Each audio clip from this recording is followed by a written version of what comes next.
Good morning students. बच्चों, आज आपका हिंदी लिटरेचर में चैप्टर 10 है काल।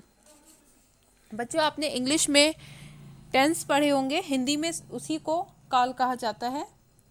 और बच्चों, काल किसे कहते हैं कि जिन शब्दों के द्वारा हम किसी भी काम के होने या करने का पता चलता है उसे काल कहते हैं।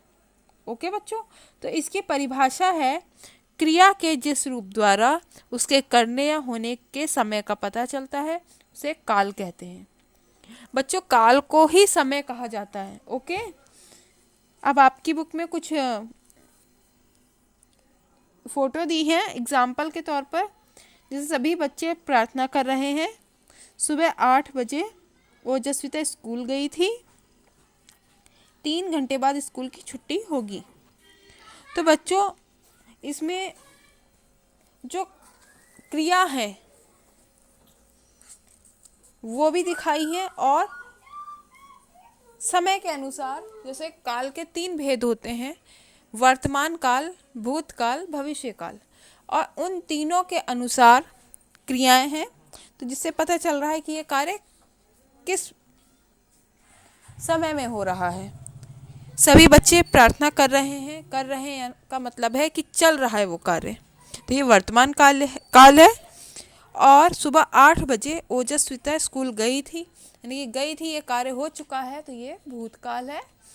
और 3 घंटे बाद स्कूल की छुट्टी होगी, यानी कि आगे आने वाले समय में होगी, तो ये भविष्य काल है। ओके बच्चों, अब आपका आता है टेंस के यानी कि काल के भेद। अभी मैंने आपको बताया था 3 भेद होते हैं, वर्तमान काल, भूतकाल और भविष्य काल। ओके बच्चों, ये मैं आपको बता चुकी हूँ। बच्चों, अब आपको इसके क्वेश्चन आंसर करने हैं। तो बच्चों, क्वेश्चन आंसर, फर्स्ट क्वेश्चन है काल किसे कहते हैं? क्रिया के जिस रूप द्वारा उसके करने या होने के समय का पता चलता है उसे काल कहते हैं। ओके।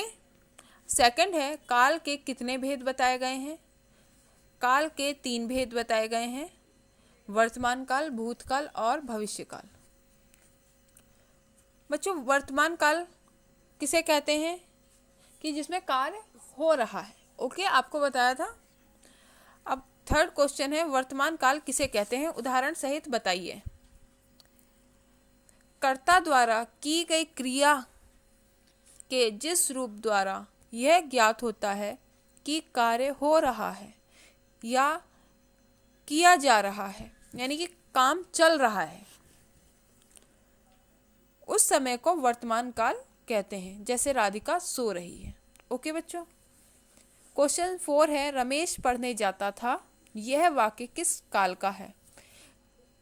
जाता था यानी कि जा चुका, पढ़ने जाता था, अब नहीं जा रहा है, ना जाएगा। ओके, था आया है तो ये भूतकाल।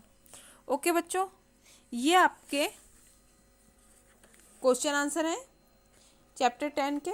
बच्चों, आप इन्हें अपनी लिटरेचर की कॉपी में करेंगे। Okay, thank you.